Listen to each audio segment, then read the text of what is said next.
امام ہے تفسیر کے مفتی احمد خان نعیمی علیہ الرحمہ، آپ فرماتے ہیں قیامت کا دن، اللہ اکبر، نفسا نفسی کا عالم قرآن ذکر کرتا ہے، یوم یفر المرء من اخیہ وامہ وابیہ وصاحبتہ وبنیہ، فرمایا قیامت کے دن انسان اپنے بھائی سے، ماں باپ اولاد سے، اولاد ماں باپ سے دور بھاگیں گے، کوئی رشتہ دنیاوی قیامت کے دن کام آنے کو تیار نہیں، یہاں تک کہ قرآن ذکر کرتا ہے انسان کے لیے سب سے اہم ترین جو حساس چیز ہے وہ انسان کا اپنا جسم ہے۔ انسان سب سے زیادہ اپنی ذات سے محبت کرتا ہے۔ توجہ رکھیے گا ناظرین، اے حضور کا کلمہ پڑھنے والوں، رسول اللہ سے محبت کرنے والوں، توجہ رکھنا اور اس انداز میں اس بات کو سننا تاکہ پتہ چلے کہ ہم کتنے خوش نصیب ہیں اور ہم اس پیارے آقا صلی اللہ علیہ وسلم کا میلاد کیوں نہ منائیں، ان کی آمد کی ہم خوشیاں کیوں نہ منائیں کہ جو ایسے کریم آقا ہیں کہ جہاں کوئی کام نہیں آتا میرے مصطفیٰ اس وقت بھی امت کی مدد فرماتے ہیں۔ اللہ اکبر۔ اب آپ نے غور کرنا ہے، انسان سب سے زیادہ اپنے جسم سے محبت کرتا ہے، انسان کا اپنا جسم اس کے لیے سب سے زیادہ اہمیت کا حامل ہے، وہ اپنے جسم کی بہت دیکھ بھالی کرتا ہے، بہت زیادہ اپنے جسم کو وہ سنوارتا ہے اور سنبھالنے کی کوشش کرتا ہے۔ یاد رکھیں قرآن ذکر فرماتا ہے الیوم نختم علی افواہہم، سورہ یاسین شریف، قرآن ذکر فرماتا ہے الیوم نختم علی افواہہم وتکلمنا ایدیہم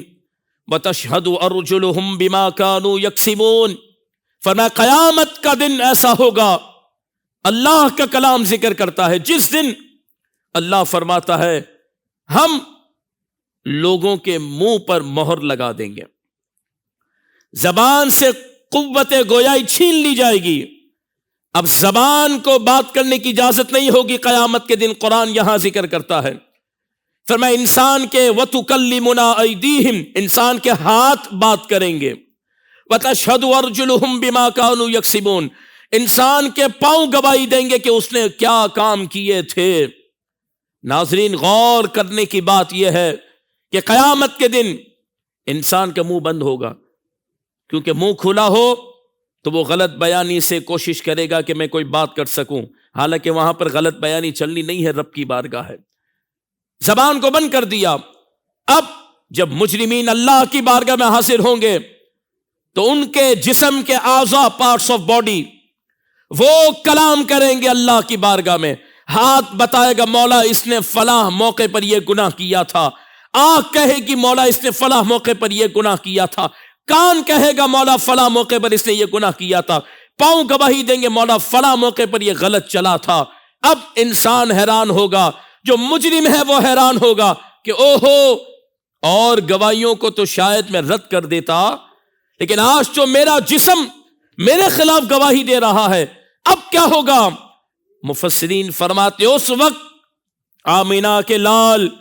امام الانبیاء، ہمارے آقا جناب حضرت محمد مصطفیٰ صلی اللہ علیہ وسلم اللہ کی بارگاہ میں عرض کریں گے، اے مولا یہ میرا امتی مجرم ضرور ہے اور اس کے جسم کے اعضاء گواہی صحیح دے رہے ہیں کہ اس نے فلاں فلاں موقع پر یہ گناہ کیا تھا، لیکن میرے مولا تیرا حبیب تجھ سے یہ شفاعت کرتا ہے، تیری بارگاہ میں یہ التجا کرتا ہے کہ تو میرے یہ مجرم امتی کو معاف کر دے اور میرے امتی کے حق میں میری شفاعت قبول فرما۔ راوی بیان کرتے ہیں اللہ تبارک و تعالی اپنے محبوب کی شفاعت کی برکت سے اس مجرم کو بھی بخش دے گا جس کے جسم کے اعضاء اس کے خلاف گواہی دے رہے تھے۔ سوشل میڈیا پر اسلام کی صحیح تعلیمات جاننے کے لیے ابھی حافظ سائر قادری کا نیا YouTube channel Islamic digital studio subscribe کر لیں، اور ہاں نوٹیفیکیشن بیل آئیکن کو بھی پریس کر لیں تاکہ ہماری نئی ویڈیوز آپ تک بر وقت پہنچ سکے۔